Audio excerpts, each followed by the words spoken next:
Buenos días a todos. En esta ocasión estaremos resolviendo el problema 63 del capítulo 16 del libro de Tipler.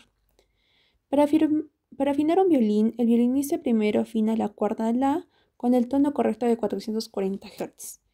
La frecuencia de la afinada va a ser igual a 440 Hz. Y después toca simultáneamente con el arco dos cuerdas contiguas y escucha las pulsaciones producidas. Cuando toca con el arco las cuerdas La y Mi, detecta una frecuencia de batido de 3 Hz. Frecuencia de batido es igual a 3 Hz. Y observa que esta frecuencia crece cuando la tensión de la cuerda Mi aumenta. Hay que tener cuidado con esta observación porque nos va a brindar una relación. ¿Y cuál va a ser esa relación? La tensión en Mi es directamente proporcional a la frecuencia de batido. La cuerda Mi se afina a 660 Hz. La frecuencia de Mi afinada va a ser igual a 660 Hz. ¿Por qué se produce el batido cuando estas cuerdas se tocan simultáneamente? ¿Cuál es la frecuencia de la cuerda Mi en vibración si la frecuencia de batido es de 3 Hz? Bueno, hay que recordar que los batidos se producen cuando dos sonidos de frecuencia ligeramente diferentes y se interfieren, o en este caso se superponen como se muestra en el gráfico. La frecuencia de batido es igual al valor absoluto de la diferencia de ambas frecuencias. Frecuencia de batido igual al valor absoluto de la diferencia de ambas frecuencias.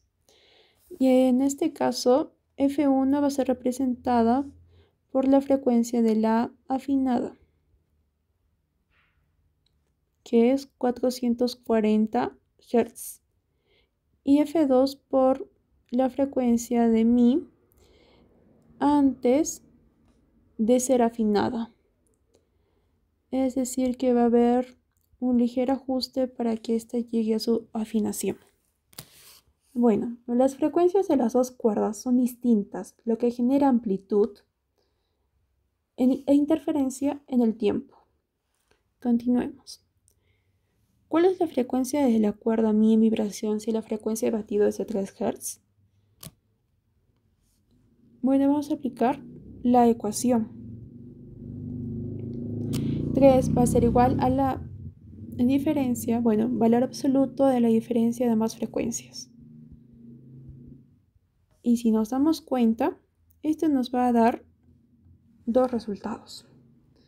Uno en el que 3 es igual a 440 menos la frecuencia de Mi, lo cual nos da un resultado para la frecuencia de Mi igual a 437 Hz.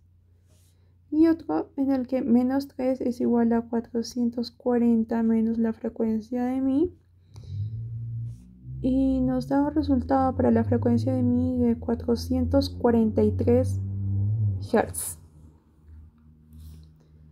Y antes de seguir, vamos a recordar esta relación que nos dio el problema, en el que la tensión que se va a ejercer en la cuerda de Mi va a ser directamente proporcional a la frecuencia de batido. ¿Esto qué quiere decir? Que la frecuencia de Mi va a ser directamente proporcional a la frecuencia de batido. Y continuemos con los dos casos que se nos ha presentado. Caso A, en el que la frecuencia de batido va a ser igual a 440 menos 437, nos da 3 Hz de resultado, pero vamos a añadirle algo más. Vamos a aumentarle 1 a la frecuencia de Mi, contando con 438 Hz. ¿Y esto en qué va a resultar? Que al efectuar la resta nos da un resultado de 2 Hz. Y al analizar esta relación, vemos que al aumentar la frecuencia de Mi, la frecuencia de batido va a disminuir. ¿Y qué pasa? Que genera una congruencia con la relación que nos da el problema. Entonces decimos que no cumple con esa determinación, que nos da el problema. Y seguimos con el caso B, en el que la frecuencia de batido es igual a 443 menos 440 igual a 3 Hz. Y vamos a hacer lo mismo, vamos a aumentar 1.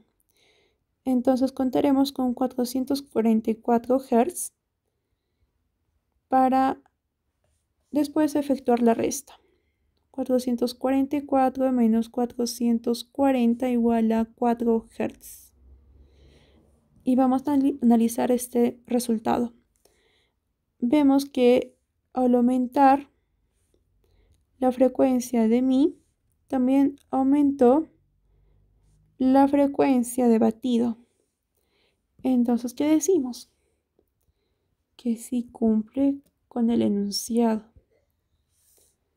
Entonces, por lo tanto, la frecuencia de batido es igual a 443 Hz antes de ser afinado. Y ese sería nuestro resultado. Gracias.